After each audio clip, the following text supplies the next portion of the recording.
বনি ইসরাইল বলে আপনি আল্লাহর কাছে পয়গম্বর মুসার বিরুদ্ধে বদদুয়া দেন যাতে আল্লাহ মুসাকে ধ্বংস করে দেয়, নাউজুবিল্লাহ।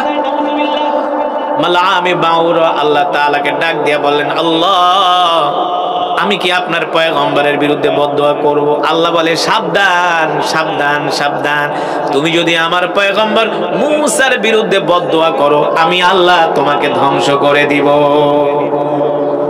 আমি আল্লাহ তোমাকে ধ্বংস করে দিব। মালামে বাউরা বলল, না না না, আমি এই কাজ করতে পারবো না। দ্বিতীয়বার রিকোয়েস্ট করলো, দ্বিতীয়বার মালামে বাউরা বলল, আল্লাহ আমি কি বদদুয়া করব? আল্লাহ তাআলা বলে, না না, বদদুয়া করবা না, ধ্বংস হয়ে যাবা।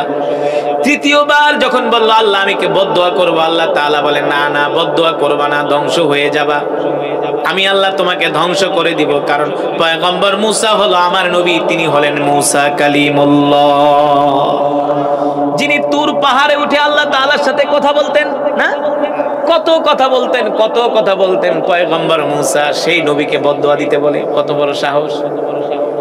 এবার বনি ইসরাইলরা কয়, মালামে বাউরা তুমি বদদুয়া করবা না, কিভাবে কাজ আদায় করতে হয় এটা আমাদের জানা আছে। সে চলে গেছে মালামে বাউরার স্ত্রীর কাছে। কার কাছে? স্ত্রীর কাছে। মালামে বাউরার স্ত্রীর কাছে বনি ইসরাইলরা জায়গায়, শোনেন আপনার স্বামীকে বলেন পয়গম্বর মুসার বিরুদ্ধে বদদুয়া করতে, তাইলে আপনি যা চান আমরা আপনাকে অর্থের বৃত্তের মালিক বানায় দিব। এই অফার শোনার পরে মহিলা মানুষ কিন্তু একটু লুবি টাইপের হয়। কি টাইপের? পুরুষকে গায়েল করতে না পারলে পরে মহিলারে দিয়া গায়েল করে না, মহিলা মানুষ একটু লুবি টাইপের। মা বোনরা আপনারা আবার রাগ করেন না, যেটা বাস্তব, সব মা বোনেরা না, আছে মহিলারা একটু অর্থবিত্ত দেখলে তারা সেগুলার পিছনে দৌড়ায়, ঠিক কিনা বলেন? বনি ইসরাইল এসে বললেন, শোনেন আপনার স্বামীকে বলেন পয়গম্বর মুসার বিরুদ্ধে বদদুয়া করতে। মালামে বাউরার স্ত্রী বললেন, এই তুমি পয়গম্বর মুসার বিরুদ্ধে বদদুয়া করো? বলে না, এই কথা বইলো না, পয়গম্বর মুসার বিরুদ্ধে বদদুয়া করলে ধ্বংস হয়ে যাব। মালামে বাউরার স্ত্রী ছিলেন বনি ইসরাইল নারীদের মধ্যে সবচেয়ে সুন্দরী নারী। আর সুন্দরী নারীর জন্য কোন যুবক পাগল না হয়, কোন পুরুষ পাগল না হয়? আরে নারীর জন্য তো সম্রাট শাহজাহান তাজমহল পর্যন্ত বানাইছে, কথা বলে।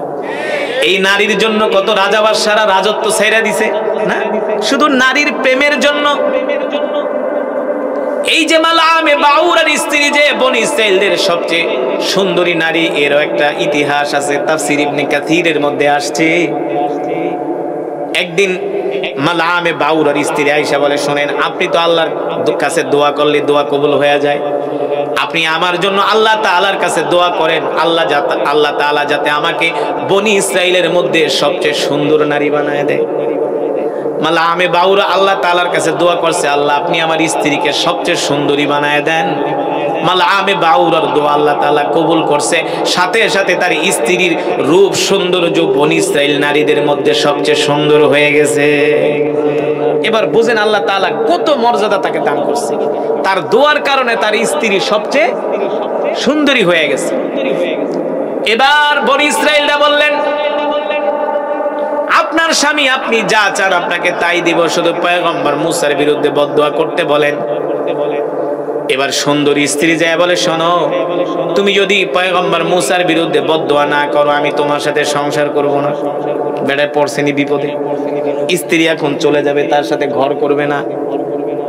এবার মালামে বাউরার স্ত্রী বলে, শোনো ওরা তো আমাদেরকে অনেক অর্থবিত্তের মালিক বানায় দিব, তুমি একটু দোয়া করো আমরা অনেক অর্থবিত্তের মালিক হয়ে যাব। আস্তে আস্তে করে তার অন্তরের মধ্যে দুনিয়ার লোভ লালসা ঢুকে গেছে, সে পাহাড়ের উপরে উঠছে পয়গম্বর মুসার বিরুদ্ধে বদদুয়া করার জন্য। যখন তিনি পাহাড়ে উঠা পয়গম্বর মুসার বিরুদ্ধে বদদুয়া করলেন, আল্লাহ আপনি মুসাকে ধ্বংস করে দেন। আল্লাহ তাআলা বলে, শোনো পয়গম্বর মুসাকে আমি ধ্বংস করব না, বরঞ্চ আমি আল্লাহ তোমাকেই ধ্বংস করে দিলাম, আমি আল্লাহ তোমাকে ধ্বংস করে দিলাম। কুরআনুল কারীমের সূরাতুল আরাফ কোন সূরা? 175 নম্বর আয়াতের ভিতরে আল্লাহ তাআলা বলতেছেন, কি বলে ভালো করে শুনেন। ওয়াতলু আলাইহিম নাবা আল্লাযী আতাইনাহু আয়াতিনা ফানসালাখা মিনহা ফাআতবা'হু আশ-শাইতানু মিনাল গাওয়িন ওয়ালাউ শিনা লারাফা'নাহু বিহা ওয়ালাকিন্নাহু আখলাদা ইলাল আরদি ওয়াত্তাবা'a হাওয়া ফামাসালুহু কামাসালিল কালবুন মানে কুকুর। কালবুন মানে কি? কুকুর। আল্লাহ তাআলা বলেন, নবী আপনি আপনার উম্মতের সামনে এই মালআমে বাউরার ঘটনা বর্ণনা করেন। আমি আল্লাহ তাকে ইজ্জত দিয়েছিলাম, সম্মান দিয়েছিলাম। আপনি মানুষদেরকে জানায় দেন, এত সম্মান এত ইজ্জত দেওয়ার কারণে তার অন্তরের মধ্যে দুনিয়ার লোভ ঢুকে গেছে। সে দ্বীনের মধ্যে, ইসলামের মধ্যে প্রবেশ করার পরেও সে সীমা লঙ্ঘন করছে, দ্বীন থেকে বের হয়ে গেছে। এই কারণে আমি আল্লাহ মালআমে বাউরাকে ধ্বংস করে দিছি। শুধু ধ্বংস করে দেই নাই, আমি মালআমে বাউরাকে কুকুরের মতো বানায় দিছি। বনি ইসরাইলরা দেখে পাহাড়ের উপরে মালআমে বাউরার জিহ্বা কুকুরের মতো বের হইয়া হাঁপাইতেছে। জিহ্বা ছিল ছোট, 1 হাত লম্বা জিহ্বা হইয়া এখন জিহ্বা বের করে হা হা হা করতেছে। বনি ইসরাইলরা বলে, এই তুমি না আমাদের বড় আলেম, তোমার এই অবস্থা কেন? কয় তোদের কথা শুনতে যে আল্লাহ আজকে আমাকে কুকুর বানায় দিয়েছে। আমি না বলছিলাম পয়গম্বর মুসার বিরুদ্ধে বদদুয়া করতে পারবো না, বদদুয়া করলে আল্লাহ আমাকে ধ্বংস করে দিবে। তোদের কথা শোনার কারণে, দুনিয়ার লোভ অন্তরের ভিতরে ঢোকার কারণে, আল্লাহর সাথে নাফরমানি করার কারণে, আল্লাহর দ্বীনের মধ্যে প্রবেশ করার পরেও সীমা লঙ্ঘন করার কারণে আল্লাহ তাকে কুকুরের মতো বানায় দিয়েছে। এই তাফসীরের মধ্যে মুফাসসিরিন কেরাম বলে, যারা একবার নামাজ ধরে আর যদি নামাজ ছাইড়া দেয় তাদের অবস্থা হলো কুকুরের মতো। যারা একবার দ্বীনের মধ্যে প্রবেশ করে আবার দ্বীন ছেড়ে দেয় তাদের অবস্থা হলো কুকুরের মতো। ঠিক কিনা বলেন? কুকুর যেমন মানুষের সাথে বেঈমানি করে, এক দরজা থেকে খায় আরেক দরজায় যায়, আরেক দরজা থেকে আরেক দরজায় যায়, এই সমস্ত কাজ করে কুকুরগুলো। ঠিক এই জমিনে কিছু মানুষ আছে আল্লাহ তাআলার নিয়ামত পায়াও আল্লাহ তাআলার সাথে নাফরমানি করে, আল্লাহর হুকুম মানে না। ঠিক কিনা বলেন? এই কারণে আল্লাহ তাআলা বলে, নবী আমি আল্লাহ ওই মালআমে বাউরকে যেমন কইরা সীমা লঙ্ঘন করার কারণে ধ্বংস করে দিছি, এই দুনিয়ার জমিনে এমন কিছু মুসলমান থাকবে, এমন কিছু নামদারি মুসলমান থাকবে যারা ইসলামের মধ্যে প্রবেশ করার পরেও দ্বীন থেকে বের হয়ে যাবে। আমি আল্লাহ হাসরের ময়দানে তাদেরকে কুকুরের মতো দাঁড় করায়া রাখবো, আর মানুষগুলো তাদেরকে চিনবে আর বলবে এই মানুষগুলো দুনিয়াতে আল্লাহর সাথে ধোঁকাবাজি করেছে। আপনি 1 মাস মসজিদে গেলেন, এখন আপনাকে মসজিদে পাওয়া যায় না। আপনার মাথায় টুপি নাই, আপনার মুখে দাড়ি নাই। কথা বলেন, দুনিয়ার লোভ আপনার মধ্যে ঢুকে গেছে। আপনি ব্যবসা বাণিজ্যের প্রতি ঝুঁকে গেছেন, ক্ষেত খামারের প্রতি ঝুঁকে গেছেন, দুনিয়ার ধান্দায় আপনি মত্ত হয়ে গেছেন, আল্লাহর হুকুম ছেড়ে দিয়েছেন। অথচ সাহাবায়ে কেরাম তো এমন ছিলেন না। সাহাবায়ে কেরাম নিজের জীবনের চেয়েও আল্লাহ আল্লাহ রাসূলকে ভালোবেসেছেন। ঠিক কিনা বলেন? কেমন ভালোবাসছি? রাসূলের একজন সাহাবী ছিল যার নাম হলো জুলাইবিব। নাম কি? জুলাইবিব রাদিয়াল্লাহু তাআলা আনহু। এই জুলাইবিব ছিলেন দেখতে কালো, কবিহুন একেবারে কালো, সগীরুন একেবারে ছোট। জুলাইবিব দেখতে ছিলেন কালো, দেখতে ছিলেন একেবারে ছোট, বেটে টাইপের মানুষ। তৃতীয় নম্বরে জুলাইবিব ছিলেন হুয়া ফাকিরুন জিদ্দান, সে ছিল একেবারে দারিদ্র, গরিব মানুষ। জুলাইবিবের ঘর নাই, বাড়ি নাই, টাকা নাই, পয়সা নাই, অর্থবিত্ত নাই। মসজিদে নববীর বারান্দায় জুলাইবিবের বালিশও ছিল না, মাথার নিচে পাথর দিয়া জুলাইবিব ঘুমাতেন। পানির পিপাসা লাগলে গ্লাসে করে পানি খাবে, গ্লাস পর্যন্ত জুলাইবিবের ছিল না। হাতের তালুতে করে জুলাইবিব পানি খাইতেন। এত নেহায়েত গরিব ছিলেন জুলাইবিব। আমরা কি জুলাইবিবের চেয়ে বেশি গরিব নাকি?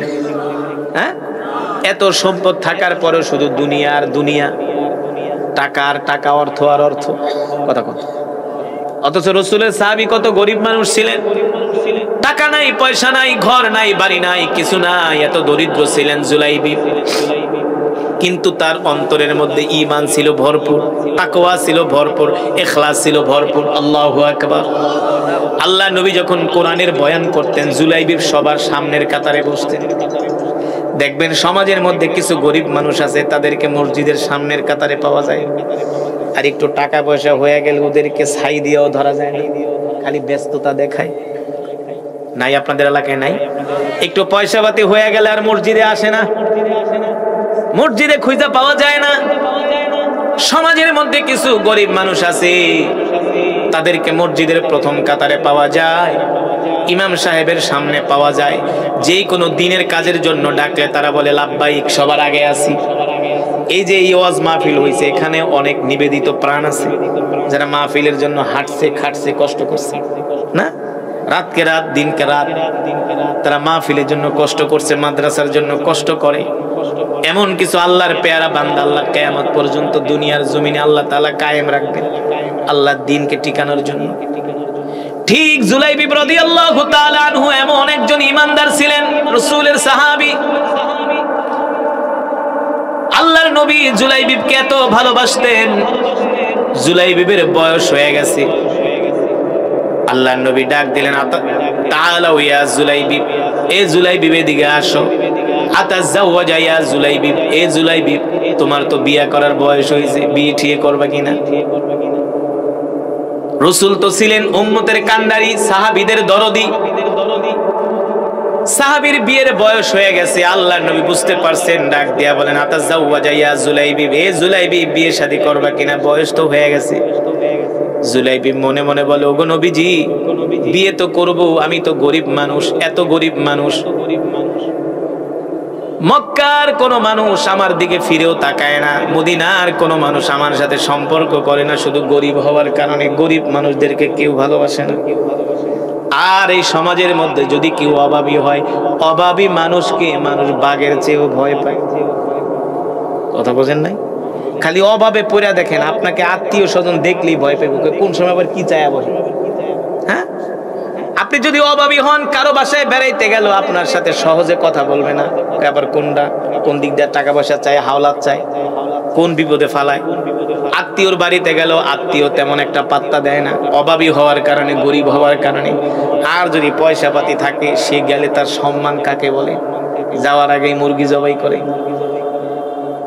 এই দুনিয়াতে মানুষ অর্থের পূজারি না, যার অর্থ আছে তার সম্মান আছে, যার অর্থ আছে তার সব আছে, যার অর্থ নাই তার কিছুই নাই। গরিব মানুষদেরকে কেউ ভালোবাসে না, তবে ভালোবাসেন আল্লাহ। আল্লাহ, ঠিক কিনা বলেন? গরিব মানুষদেরকে আল্লাহ ভালোবাসেন, আল্লাহ রাসূল ভালোবাসেন। জুলাইবিবকে ডাক দিয়ে বলে, জুলাইবিব বিয়া শাদী করবা কিনা বলো। জুলাইবিব কথা বলে না, চুপ করে আছে। একদিন, 2 দিন, 3 দিন জিজ্ঞেস করার পরে জুলাইবিব কথা বলে না। চতুর্থ দিন আল্লাহর নবী ডাক দিছে, জুলাইবিব তোমার তো বয়স হয়ে গেছে, বিয়া শাদী করবা কিনা?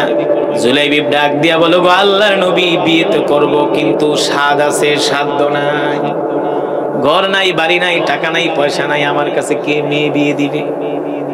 আমার মতো নেহায়াত গরিব মানুষের কাছে তো কেউ মেয়ে বিয়ে দিবে না। ছেলে যতই আল্লাহওয়ালা হোক, দিনদার হোক, 5 ওয়াক্ত নামাজ পড়ুক, এখনকার মানুষ মেয়ে বিয়ে দেয় যে ইটালি আমেরিকা থাকে কিনা, সরকারি বড় চাকরি করে কিনা। সমাজের ভিতরে পাত্রের অভাব নাই, 5 ওয়াক্ত নামাজ পড়ে মসজিদে যায় দাঁড়িয়ে আছে, এই যুবকের কাছে মেয়ে বিয়ে দিবে না, কারণ তার ইনকাম কম। আর হাফ প্যান্ট পরা ঘুরে আমেরিকা, ইটালি, লন্ডন থাকে, সরকারের বড় বড় সরকারি চাকরি করে, ওদের কাছে মেয়ে বিয়ে দেওয়ার জন্য পাগল হয়ে যায়। ঠিক কিনা বলে? কিন্তু সাহাবীরা এমন ছিলেন না। আল্লাহর নবী বলে, এদিকে আসো, তুমি যদি বিয়ে করতে চাও, আমি তোমাকে একটা পত্র লেখা দিতেছি, যাও এই পত্র নিয়ে ওই বাড়িতে যাইবা। ওই বাড়িতে একটা মেয়ে আছে যাকে বলা হয় মদিনার হুরে মদিনা, মদিনার সবচেয়ে সুন্দরী একজন মেয়ে, যাকে বলা হয় হুরে মদিনা, মদিনার সবচেয়ে সুন্দরী কন্যা। আল্লাহর নবী পত্র লিখে দিলেন। এই পত্র নিয়ে জুলাইবিব রাদিয়াল্লাহু তাআলা আনহু ওই মেয়ের বাড়ির দরজার সামনে গেলেন, যে ঘরের দরজায় নক করলেন, ইফতাহিল বাব, দরজা খুলে দাও। দরজা খুলে দেওয়া হলো। সাহাবী আবু আইয়ুব আনসারী রাদিয়াল্লাহু তাআলা আনহু ঘরের দরজা খুলে দেখেন, তার ঘরের দরজার সামনে একজন কালো যুবক দাঁড়ানো। কি যুবক? কালো, ব্ল্যাক গোল্ড, একেবারে কুচকুচে কালো, খাটো, কাসীরুন, খাটো, ফকিরুন, গরিব। আবু আইয়ুব আনসারী বলে, আমি তো তোমাকে চিনি, তোমার নাম জুলাইবিব। বলে আমি জুলাইবি। কেন আসছো? জুলাইবি মনে মনে ভাবে যদি আমি মুখে বলি তাহলে আমাকে এক চান্সেই ডিনাই করে দিবে, আমার প্রস্তাব রাখবে না, কারণ আমি তো গরিব মানুষ। এই কারণে জুলাইবি আল্লাহর নবীর পত্রটা আবু আইয়ুব আনসারীর কাছে দিছে। পত্রের মধ্যে দেখে আল্লাহ রসুলের নাম, আল্লাহ রসুলের সালাম। পত্রের মধ্যে আল্লাহ নবী লেখা দিয়েছে, শোনো, তোমার যে সুন্দরী কন্যা আছে এই কন্যার সাথে আমার এই সাহাবীর সাথে বিবাহের ব্যবস্থা করো। আরো আস্তে কোন সুবহানাল্লাহ। কামড়া করছে কি? যুবক, কালো, গরিব, ফকির, বেটে, তার সাথে মদিনার সবচেয়ে সুন্দরী কন্যার বিয়ের প্রস্তাব। কপালে থাকলে ঠেকায় কি? আল্লাহ যদি আপনার নসিবে রাখে, পৃথিবীর কোন মানুষ ঠেকাতে পারে? জুলাইবিবের বিয়ের প্রস্তাব শুনে মদিনার যুবকগুলো অবাক হয়ে গেছে। বলে কি, আমরা দেখতে শুনতে এত হ্যান্ডসাম, এত সুন্দর, টাকা আছে, পয়সা আছে, দেখবেন সমাজের মধ্যে এমন কালো, এমন কালো, এমন অশিক্ষিত বিয়ে করে নিয়েছে একটা সেই ঘরের মেয়ে। কিছু যুবক দেখে আফসোস করে, তা আমরা জীবনে কি করলাম? তুই দি কাম পাকায়া দিছস, বুঝেন নাই? তুই তো কাম সাইরা দিছস, আমরা কি করলাম? কপাল থাবড়ায়। ঠিক জুলাইবিবের বিয়ের প্রস্তাব শুনে মদিনার যুবকগুলোকে আমরা কি করলাম? মদিনার সবচেয়ে সুন্দরী কন্যার সাথে তোমার বিয়ে। এবার জুলাইবি রাদিয়াল্লাহু তাআলা আনহু ঘরের দরজার সামনে দাঁড়ায় আছে।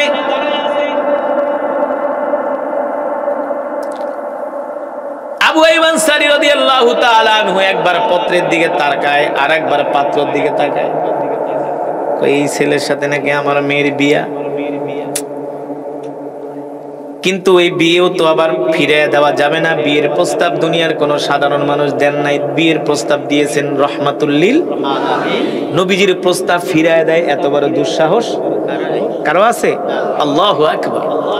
সাহাবী আবু আইয়ুব আনসারী রাদিয়াল্লাহু তাআলা আনহু এই পত্র নিয়ে ঘরে গেলেন, তার স্ত্রীকে ডাক দিলেন, দেখা যাও, ওই যে যুবককে দেখা যায়, এই যুবকের সাথে আল্লাহর নবী আমাদের কন্যাকে বিয়ে দেওয়ার জন্য বলেছে, তুমি কি বলো?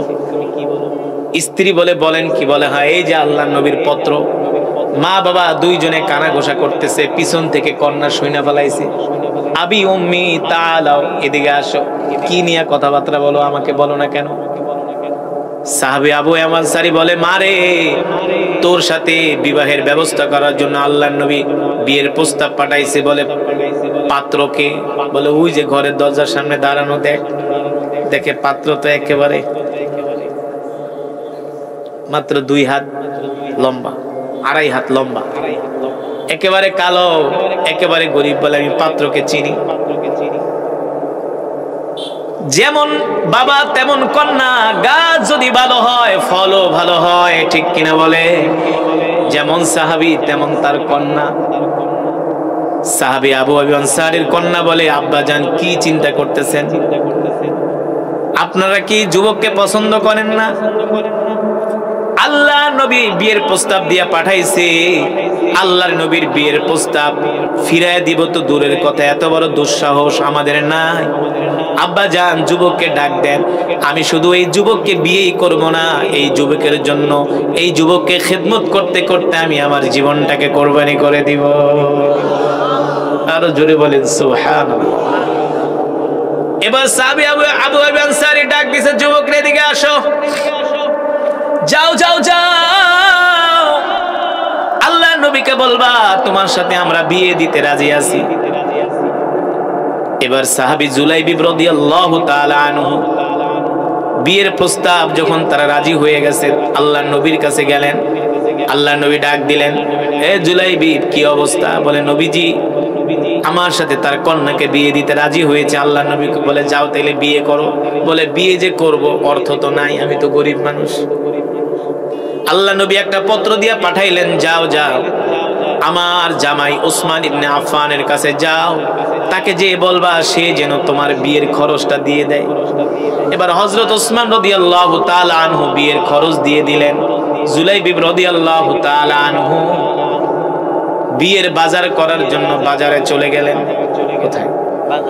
বিয়ের বাজার করার জন্য বাজারে চলে গেলেন।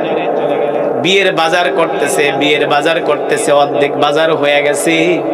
হঠাৎ করে দুইজন যুবক মদিনার বাজার থেকে দুই দিক থেকে ঘোষণা করতেছে, ইয়া আইয়ুহাস শাবাব, এ মদিনার যুবকেরা, ইয়া আইয়ুহাস শাবাব, এ মদিনার যুবকেরা, হাইয়া আলাল জিহাদ, হাইয়া আলাল জিহাদ। এ তোমরা এখনো ব্যবসা নিয়ে ব্যস্ত, এখনো তোমরা দুনিয়া নিয়ে ব্যস্ত, অথচ আল্লাহর নবী তোমাদেরকে জিহাদের জন্য ডাকতেছে। আল্লাহর নবী তোমাদেরকে জিহাদের জন্য ডাকতেছে। এই কথা শোনার পরে মদিনার যুবকরা, ব্যবসায়ীরা ঘরের দোকানের শাটার বন্ধ কইরা, দোকান বন্ধ কইরা ডাল আর তরবারি নিয়ে যুদ্ধের ময়দানের দিকে রওনা শুরু করছে। জুলাইবি রাদিয়াল্লাহু তাআলা আনহু বিয়ের বাজার করতেছে। তিনি মনে মনে ভাবে, আল্লাহর নবী আমাকে বিয়ে করার জন্য পাঠাইছে, আমি বিয়ের বাজার করতেছি। এই অবস্থায় আল্লাহর নবী যুদ্ধের ময়দানে যাবে আর আমি জুলাইবি বিয়ে করব, বাসর করব, এটা আমার দ্বারা সম্ভব না। আমার কলিজার টুকরা নবী যুদ্ধের ময়দানে কাফেরদের সাথে লড়াই করবে আর আমি বাসর ঘরের ফুল সজ্জায় থাকবো, এটা আমার দ্বারা হতে পারে না। জুলাইবি রাদিয়াল্লাহু তাআলা আনহু বাকি যে অর্থ ছিলেন, এই অর্থ দিয়ে একটা ঘোড়া কিনলেন, একটা ডাল আর একটা তরবারি কিনলেন। তিনি যুদ্ধে যাবার জন্য তৈয়ার হয়ে গেলেন। জুলাইবি রাদিয়াল্লাহু তাআলা আনহু মনে মনে ভাবেন, এই সময় যদি আমি যুদ্ধের ময়দানে যাই, আল্লাহর নবী আমাকে দেখলে যুদ্ধে যেতে দিবে না, বলবে তুমি আগে যায় বিয়ে করো। কারণ আমার নবী কোনো স্বার্থপর নবী না, ঠিক কিনা বলেন? নবী হলেন উম্মতের দরদি নবী, নবী হলেন সাহাবীদের দরদি নবী। আল্লাহ তাআলা কোরআনুল কারীমের মধ্যে সে কথাই বলছেন, ওয়ামা আরসালনাকা ইল্লা রাহমাতাল লিল আলামিন। আল্লাহু আকবার। আমি আল্লাহ তোমাদের মধ্য থেকে তোমাদের জন্য একজন নবী পাঠাইছি, যেই নবী কিনা তোমাদের জন্য রহমত। সুবহানাল্লাহ বলেন। আমি আল্লাহ সমগ্র বিশ্ববাসীর জন্য একজন নবী পাঠাইছি, যেই নবী কিনা তোমাদের জন্য দয়ার নবী, মায়ার নবী। অন্য আয়াতে আল্লাহ তাআলা বলছেন, লাকাদ জাআকুম রাসূলুম মিন আনফুসিকুম আজিজুন আলাইহি মা আনিতুম হারিসুন আলাইকুম বিল মুমিনিনা রাউফুর রহিম। আল্লাহু আকবার। আমি আল্লাহ তোমাদের মধ্য থেকে তোমাদের জন্য যেই নবী পাঠাইছি, সেই নবী তার জীবনের চেয়েও তোমাদেরকে ভালোবাসে। নবীজি আমাদেরকে তার জীবনের চেয়েও আমাদেরকে ভালোবাসে। কিন্তু রাসূলের সাহাবীরা আমাদেরকে শিখায় গেছেন, দেখায় গেছেন, নিদর্শন দিয়ে গেছেন যে কিভাবে আল্লাহর জমিনে দ্বীন প্রতিষ্ঠা করতে হয়, কিভাবে কাফেরের বিরুদ্ধে মোকাবেলা করতে হয়। সাহাবী জুলাইবি রাদিয়াল্লাহু তাআলা আনহু মনে মনে ভাবেন, এই সময় যদি আমি যুদ্ধের ময়দানে যাই, আল্লাহর নবী আমাকে ফিরায় দিবে, যুদ্ধ করতে দিবে না। কি করা যায়, কি করা যায়? জুলাইবি রাদিয়াল্লাহু তাআলা আনহু মুখের মধ্যে একটা কালো কাপড় বাঁধলেন, যাতে করে তাকে কেউ চিনতে না পারে। এবারে কালো কাপড় বেঁধে জুলাইবি রাদিয়াল্লাহু তাআলা আনহু যুদ্ধের ময়দানে রওনা করলেন। মক্কার কাফেররা যখন মদিনায় হামলা করলো, জুলাইবি রাদিয়াল্লাহু তাআলা আনহু মক্কার কাফেরদের তাঁবুর কাছে ঘোড়া দৌড়ায় চলে গেলেন। কাফেরদের ভিড়ের মধ্যে যায় জুলাইবি রাদিয়াল্লাহু তাআলা আনহু একাই 10 জন কাফেরকে হত্যা করলেন। আর জোরে বলেন সুবহানাল্লাহ। একা 10 জন কাফেরকে হত্যা করে জাহান্নামে পাঠিয়ে দিলেন। ওইদিকে কাফেররা চতুর্দিক থেকে জুলাইবি রাদিয়াল্লাহু তাআলা আনহুকে চতুর্দিক থেকে ঘেরাও করলেন। জুলাইবি রাদিয়াল্লাহু তাআলা আনহুর উপরে তীর নিক্ষেপ করলেন, তরবারি দিয়ে আঘাত করলেন। জুলাইবি রাদিয়াল্লাহু তাআলা আনহুর সাথে সাথে যুদ্ধের ময়দানে শহীদ হয়ে গেলেন। যুদ্ধের ময়দানে শহীদ হয়ে গেছে। গেছিল বিয়ে বাজার করতে, কিন্তু আয়েশা যুদ্ধের ময়দানে শহীদ হয়ে গেছে। আল্লাহু আকবার। যখন যুদ্ধ শেষ হয়ে গেল, আল্লাহর নবী বললেন, সাহাবীরা রে, দেখো দেখো আমার কোন কোন সাহাবীরা শহীদ হয়েছে, তাদের লাশগুলো আমার কাছে নিয়ে আসো। সাহাবীরা জুলাইবি রাদিয়াল্লাহু তাআলা আনহু সবার লাশ এক এক করে আল্লাহর নবীর সামনে আনা হলো শহীদদের লাশগুলো। আল্লাহর নবী বলে, দেখো আর কোন লাশ আছে কিনা। সাহাবীরা দেখেন কাফেরদের তাঁবুর কাছে একটা লাশ মুখ থুবড়ে পড়ে আছে, চেহারা চিনা যায় না, মুখে কালো কাপড়। সাহাবীরা যেয়ে বললেন, ওগো আল্লাহর নবী, একটা লাশ দেখতেছি যুদ্ধের ময়দানের এক কোনায় কালো কাপড় বাঁধা অবস্থায় পড়ে আছে, আমরা চিনতে পারছি না এটা কার লাশ। আল্লাহ নবী বললেন, যাও যাও কালো কাপড় সরায় দেখো এটা কার লাশ, আমাদের কিনা নাকি কাফেরদের। সাহাবীরা যে দেখলেন, যখন মুখের কালো কাপড় সরালেন, তাদের আর চিনতে বাকি রইল না, বুঝতে বাকি রইল না, এটা হলো আল্লাহ রসুলের জলিল কদর সাহাবী জুলাইবিব রাদিয়াল্লাহু তাআলা আনহু, যুদ্ধের ময়দানে এসে শহীদ হয়ে গেছে। আল্লাহ নবীকে যে বললেন, নবীজি ওই লাশ অন্য কারো লাশ নয়, আমাদের ভাই জুলাইবিবের লাশ। আল্লাহ নবী বলে, আমার কাছে নিয়ে আসো। জুলাইবিব রাদিয়াল্লাহু তাআলা আনহুর লাশ যখন আল্লাহ নবীর কাছে আনা হলো, আল্লাহ নবী জুলাইবিবের দিকে তাকায় কান্না করে দিলেন আর বললেন, সাহাবী রে, আমি তোমাকে বিয়ে করার জন্য পাঠাইছিলাম, তুমি বিয়ে না কইরা যুদ্ধের ময়দানে এসে শহীদ হয়ে গেছো। আল্লাহ আপনি আমার জুলাইবিবকে জান্নাত দিয়া দেন। আমি জুলাইবিবের উপরে খুশি, আপনিও খুশি হয়ে যান। সুবহানাল্লাহ বলেন।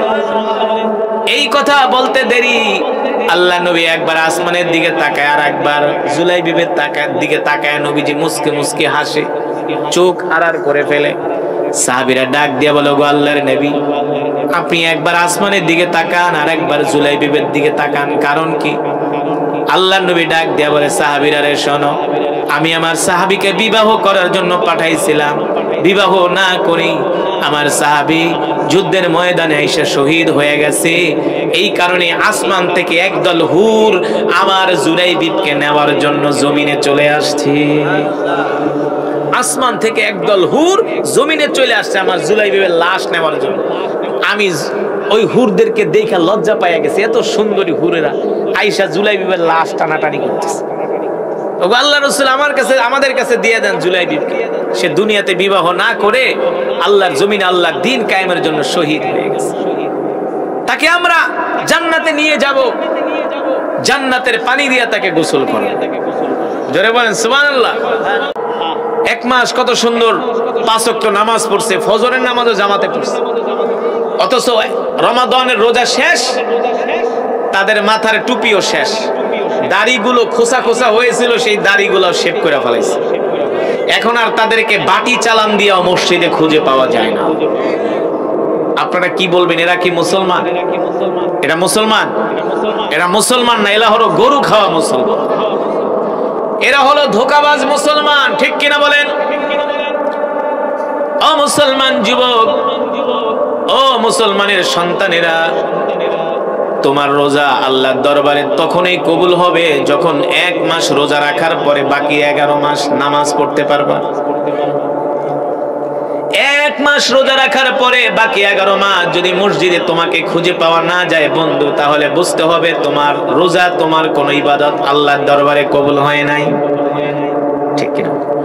কবুল হয়েছে নাকি? আল্লাহ তাআলার দরবারে কবুল হয় নাই। ইবাদত কবুল হওয়ার আলামত নিদর্শন হলো, আপনি যদি যোহরের নামাজ পড়ার পরে আসরের নামাজ যদি জামাতের সাথে পড়তে পারেন, তাহলে বুঝতে হবে আপনার যোহরের নামাজ আল্লাহর দরবারে কবুল হয়েছে। আর যদি যোহর পড়ার পরে আসরেও খবর নাই, মাগরিবেও খবর নাই, ইশারেও খবর নাই, ফজরেও খবর নাই, তাহলে বুঝতে হবে আপনার এই নামাজ আল্লাহর দরবারে কবুল হয় না। যদি আল্লাহর দরবারে কবুল হতো, আপনার ঈমান আপনাকে কানে ধরে মসজিদে নিয়ে আসতো।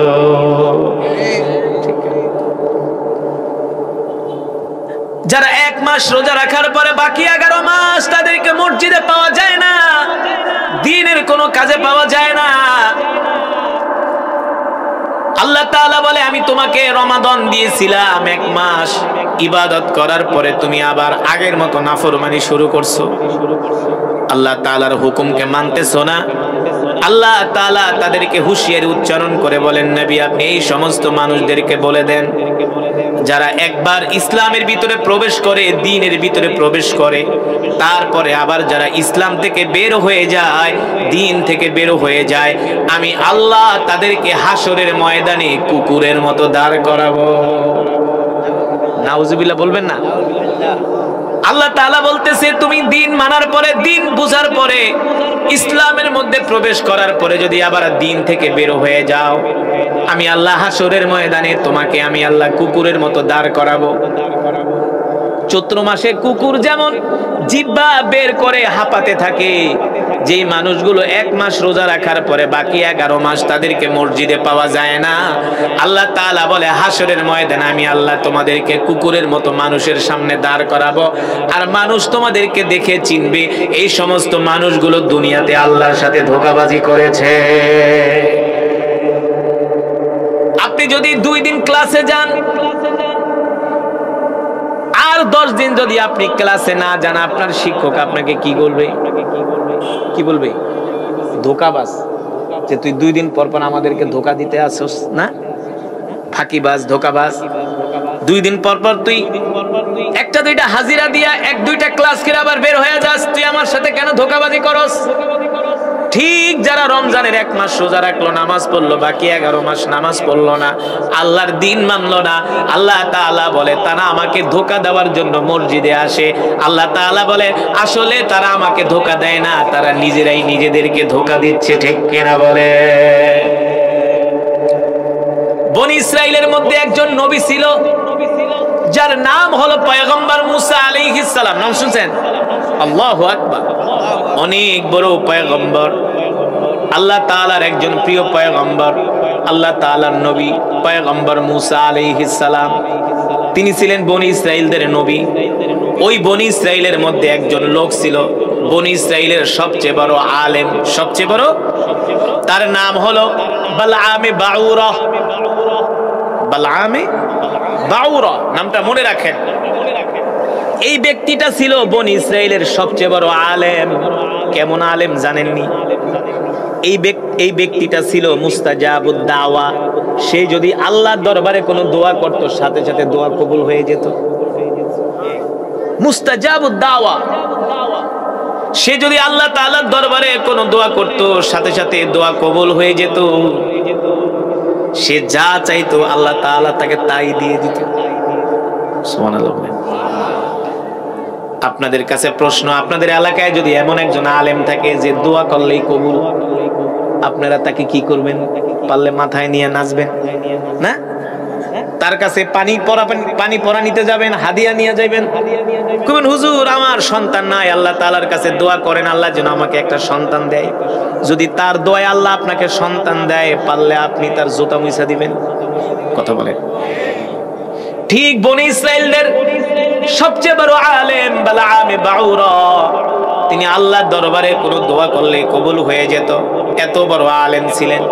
আর আল্লাহ তাআলা ওই ব্যক্তিকে এমন আল্লাহর নিদর্শন দান করেছিলেন, মর্যাদা দান করেছিলেন যে সে আল্লাহর কাছে কিছু চাইলে আল্লাহ তাকে ফিরাইয়া দিত না। এটা কি কম সম্মান নাকি বেশি সম্মান? জোরে কোন কথা বুঝতেছেন? কম সম্মান নাকি বেশি সম্মান? এর চাইতে আর পৃথিবীর জমিনে সম্মান আছে যে আল্লাহ তাআলার দরবারে দোয়া করলে কবুল? সুবহানাল্লাহ। দেখেন বনি ইসরাইল রইল ঠেডা জাত, ঘাউরা জাতি।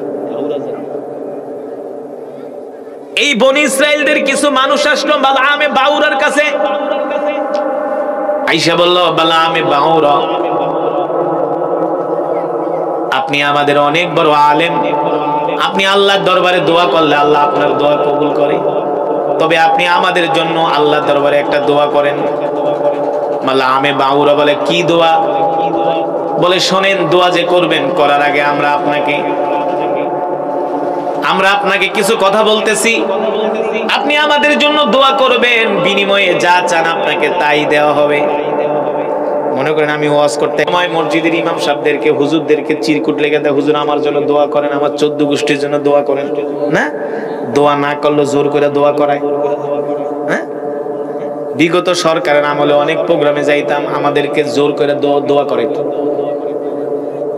অমুকের লেগে দোয়া করো, তমুকের লেগে দোয়া করো, জোর করে বেহেশতে নিয়ে যাই, জোর করে দোয়া করায় বেহেশতে নিয়ে যাই। এগুলো হলো বনি ইসরাইলদের স্বভাব।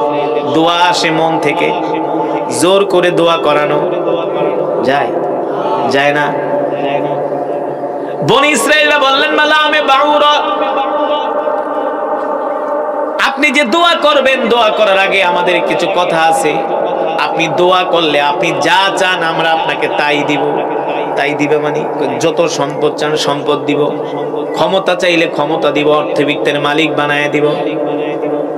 মাল্লা আবে বাউরা বললেন কি দোয়া, কি দোয়া? বলে শোনেন, আমরা গরুর পূজা করি, বাছুরের পূজা করি, গাছের পূজা করি, মাছের পূজা করি, আগুনের পূজা করি, কিন্তু আমাদের কওমের মধ্যে, আমাদের দেশে একজন নবীর আবির্ভাব ঘটেছে, যার নাম হলো পয়গম্বর মূসা আলাইহিস সালাম। পয়গম্বর মূসা, আপনি এই মূসার বিরুদ্ধে বদদোয়া করেন। কত বড় শয়তান! নবীর বিরুদ্ধে কয় বদদোয়া করতে। কয় কেন তার বিরুদ্ধে আমি বদদোয়া করব? কয় দেখেন, সে আমাদেরকে গরু পূজা করতে না করে, বাছুরের পূজা করতে না করে, আগুনের পূজা করতে না করে, সে আমাদেরকে এক আল্লাহর হুকুম মানতে বলে। এটা কি আমাদের দ্বারা সম্ভব? বালামে বাউরা বলে কেন সম্ভব না? বলে না, আমরা এক খোদার ইবাদত করি না, আমরা গাছের সেজদা করি, মাছকে সেজদা করি, আগুনকে সেজদা করি, আমরা যেই মাওলাকে দেখি না, যে আল্লাহকে দেখি না, তার ইবাদত আমরা করি না। বলেন নাউজুবিল্লাহ। মালা আবে বাউরা বললেন, বনি ইসরাইলরা শোনো, তোমরা কিন্তু সীমা লঙ্ঘন করতেছ। পয়গম্বর মূসা কিন্তু যেন তেন নবী না, সে একজন আল্লাহর পয়গম্বর, তার বিরুদ্ধে আমি বদদোয়া করতে পারবো না। বনি ইসরাইলরা বলে শোনেন, বদদোয়া করেন, যা চান তাই দিব। মালা আমে বাউরার অন্তরের মধ্যে লোভ ঢুকে গেছে। কি ঢুকে গেছে? লোভ। লোভে পাপ, পাপে মানুষ কিন্তু লোভের কারণে ধ্বংস হয়। দেখেন, এই ব্যক্তিকে আল্লাহ কত সম্মান দিছিল, আল্লাহ তাআলার কাছে দোয়া করলে কবুল হয়ে যাইত। কত ইজ্জত আল্লাহ তাকে দান করছে। আমরা দুনিয়ার পাগল হতে চাই না, ঠিক কিনা বলেন? সম্পদের পাগল হতে চাই না, নারীর পাগল হতে চাই না, বাড়ির পাগল হতে চাই না, আমরা আল্লাহর পাগল হতে চাই। কার পাগল? আল্লাহ আমাদের কবুল করুন। আসুন সেই মাওলায়ে পাকের প্রেমের জিকির করি। লা ইলাহা ইল্লাল্লাহ, লা ইলাহা ইল্লাল্লাহ, লা ইলাহা ইল্লাল্লাহ, লা ইলাহা।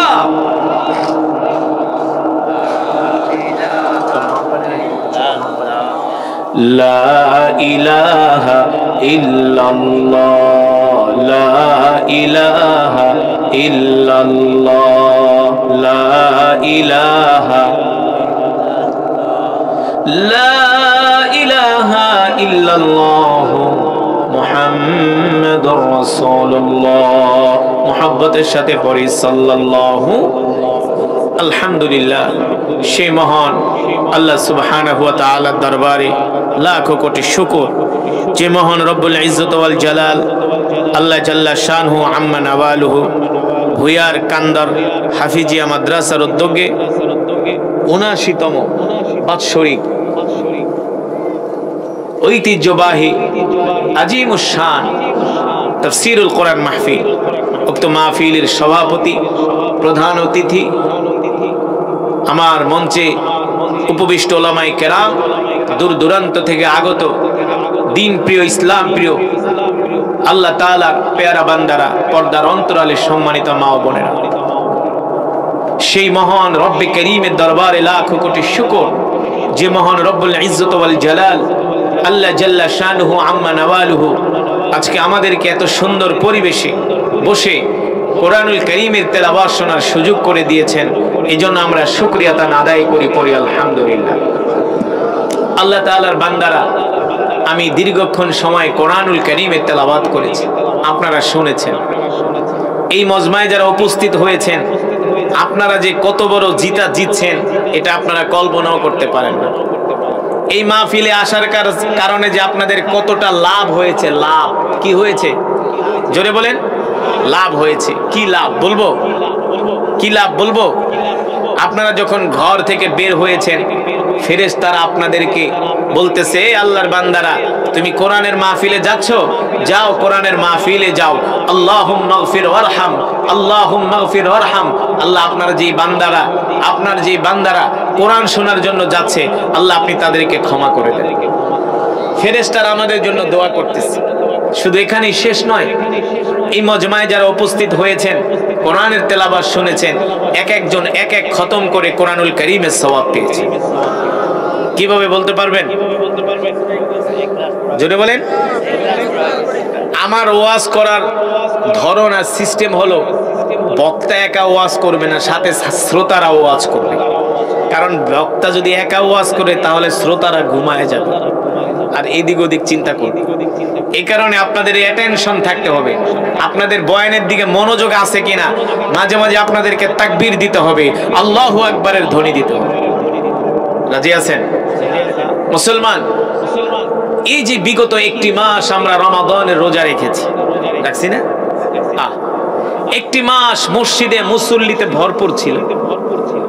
হ্যাঁ, একটা মাস মসজিদে মুসল্লিতে ভরপুর ছিল। দোকানে বৈশা সিনেমা দেখতো না, বিড়ি খাইতো না, অশ্লীল কথাবার্তা বলতো না, কত সুন্দর পরিবেশ ছিল, গুনার কাজের দিকে যাইতো না, মাথায় টুপি ছিল, মুখে দাড়িগুলো রাখছিল। কিন্তু দুঃখ আর পরিতাপের বিষয় হলো রমাদান চলে গেছে, কিছু মুসলমান নামাজ ছেড়ে দিছে। আপনাদের এলাকায় নাই? আরে না, আপনাদের এলাকার মানুষ খুব ভালো আছে। ইন্নাল হামদালিল্লাহ নাহমাদুহু ওয়া নাস্তাঈনুহু ওয়া নাস্তাগফিরুহু ওয়া নু'মিনু বিহি ওয়া নাতাওয়াক্কালু আলাইহি ওয়া নাউযু বিল্লাহি মিন শুরুরি আনফুসিনা ওয়া মিন সাইয়্যাতি আ'মালিনা।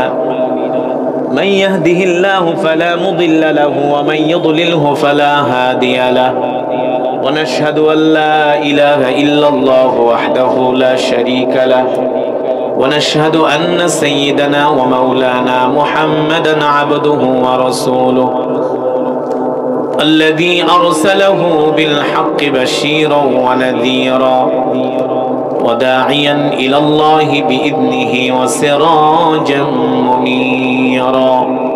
أما بعد فأعوذ بالله من الشيطان الرجيم. بسم الله الرحمن الرحيم. قل إن كنتم تحبون الله فاتبعوني يحببكم الله ويغفر لكم ذنوبكم والله غفور رحيم. وقال رسول الله صلى الله تعالى عليه وسلم لا يؤمن أحدكم حتى أكون أحب إليه من والده وولده والناس أجمعين أو كما قال النبي عليه الصلاة والسلام. فقد قال الله تبارك وتعالى إن الله وملائكته يصلون على النبي يا أيها الذين آمنوا صلوا عليه وسلموا تسليما. بلغ العلا بكماله كشف الدجى بجماله حسنت جميع خصاله صلوا عليه وآله. আরবের বুকে মক্কা নগরীতে যেথায় মা আমিনার ঘর, আরবের বুকে মক্কা নগরীতে যেথায় মা আমিনার ঘর, খোদার করুণায় কৌসার হয়ে রহমত ঝরেছে বারংবার। বালাগাল আউলা কাশাফাদ দুজা বিজামালিহি হাসনাত জামিউ খিসালিহি সাল্লু আলাইহি ওয়া আলিহি। আসুন মৃত্যুর কথা স্মরণ করে প্রাণ ভরে মাওলায়ে পাকের জিকির করি। আমাদের জিকিরের আওয়াজ শুনে আশেপাশের মানুষগুলো বলবে এখানে কিছু আল্লাহর পাগলেরা বসে আছে। আমরা কার পাগল? লজ্জা করে বলতে আমরা কার পাগল? শয়তান শুধু বাইরের থেকে গুতায় আর প্ররোচনা দেয়, তাড়াতাড়ি করে বাইরে আয়, ঠিক কিনা বলেন? তো আমরা শয়তানের ফাঁদে পা দিব না, আমরা আজকের এই মাহফিল শেষ করে মোনাজাত দিয়ে মা বাবা আত্মীয় স্বজনের জন্য দোয়া করে বাড়িতে যাব। রাজি আছেন ইনশাআল্লাহ? সেই ইমানের পাওয়ার আপনাদের আছে, সেই ধৈর্য আপনাদের আছে? কে কে শেষ মোনাজাত দিয়া বাড়িতে যাবেন হাত উঠে আসমানের মালিক জমিনের মালিক আল্লাহকে দেখায় দেন। হাত সোজা করেন, সোজা করেন। আরে সোজা করেন, এই হাত উঠানোর উসিলা আল্লাহ তাআলা আমাদের জিন্দেগীর গুনাহ মাফ করে দিতে পারে। ঠিক কিনা বলেন? বলেন আল্লাহ, আরো জোরে বলুন আল্লাহ। আমাদের গুনাহগুলো মাফ করে দেন আল্লাহ, এই মাজমাকে কবুল করে নেন আল্লাহ, শেষ মোনাজাত দিয়া যাওয়ার তৌফিক দেন। বলি আমিন, আমিন। হাত নামান। আরে মুসলমান, আমাদের এখন ওয়াজের ময়দানে থাকার কথা ছিল না, আমাদের থাকার কথা ছিল জিহাদের ময়দানে। কোথায়? জিহাদের ময়দানে। সে আলোচনা হবে, বসেন। আজকে আপনাদেরকে একটা জিহাদের আলোচনা শোনাবো। রাজি আছেন? রাসূলের সাহাবীরা কিভাবে ইসলামের জন্য জীবন দিছে। আমরা তো জীবন তো দেওয়া দূরের কথা, আমরা তো ঠিক মতো নামাজই পড়ি না। হ্যাঁ, নামাজই পড়ি না, মসজিদেই আসি না, কোরআনের মজমায় আসি না, জীবন তো দিবে দূরের কথা। আজকাল মুসলমান হয়ে গেছে গরু খাওয়া মুসলমান, নাফরমান মুসলমান। ঠিক কিনা বলেন? সিনেমা দেখতে গেলে 3 ঘন্টা 6 ঘন্টায় কোনো কষ্ট হয় না, আর মসজিদে গেলে 10 মিনিটে একেবারে কোমর ব্যথা হয়ে যায়। ওয়াজ মাহফিলে আসলে শুধু 10 মিনিট ওয়াজ শুনে দৌড় দেয়। এগুলো হচ্ছে যাদের ইমানের পাওয়ার নাই, যাদের ইমান দুর্বল, তারা এই সব কাজ করে। আর যাদের ইমানের পাওয়ার আছে, আল্লাহ রসুলের মহব্বত আছে, তারা কোরআনের মজমায় জমে জমে বসে যায়। ঠিক কিনা বলেন? মাছ যেমন পানি ছাড়া চলতে পারে না, মাছ যেমন পানি ছাড়া চলতে পারে না, মুমিনও আল্লাহর কোরআনের মজমা ছাড়া বাঁচতে পারে না। ঠিক কিনা বলেন?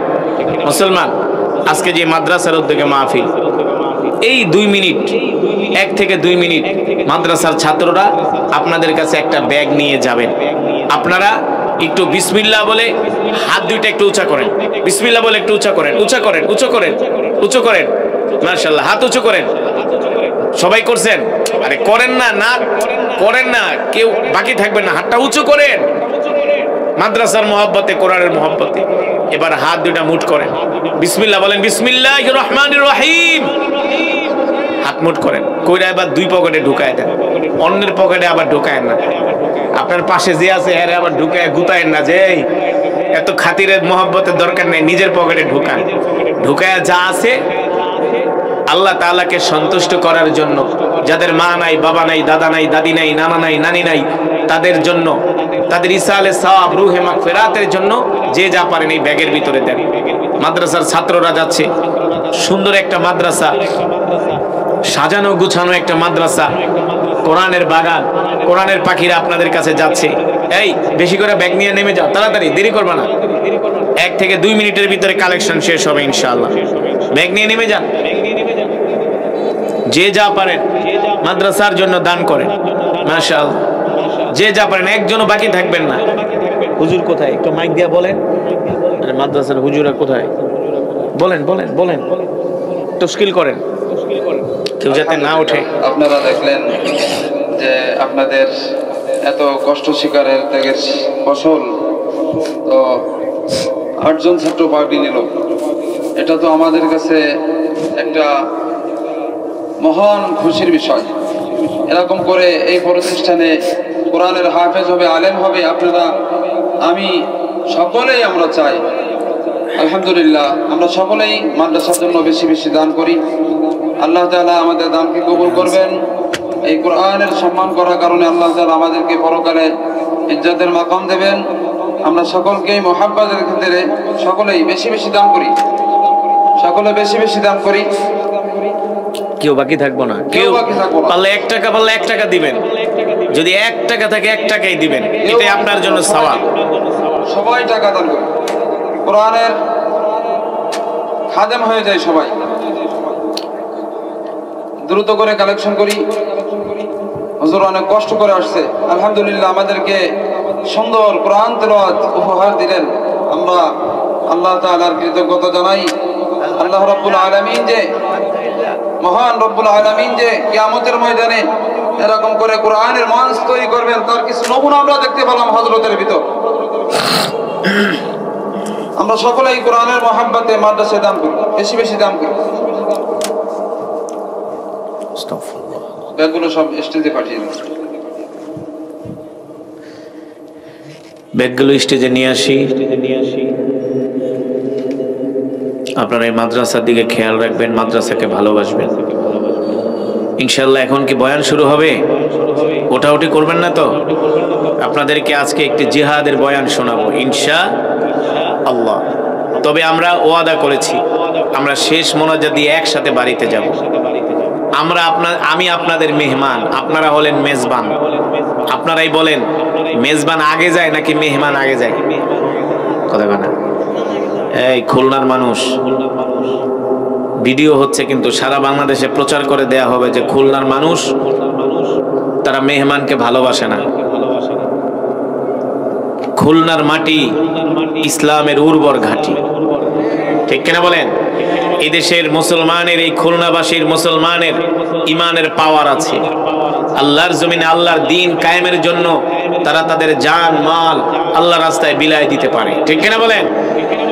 সুতরাং যতক্ষণ বয়ান চলবে একজনে উঠাউঠি করবেন না। উঠবেন তো বয়ান ছেড়ে দিব, একজনে উঠাউঠি করা যাবে না। ইনশাআল্লাহ তাআলা আমাদের সকলকে তৌফিক দান করুন।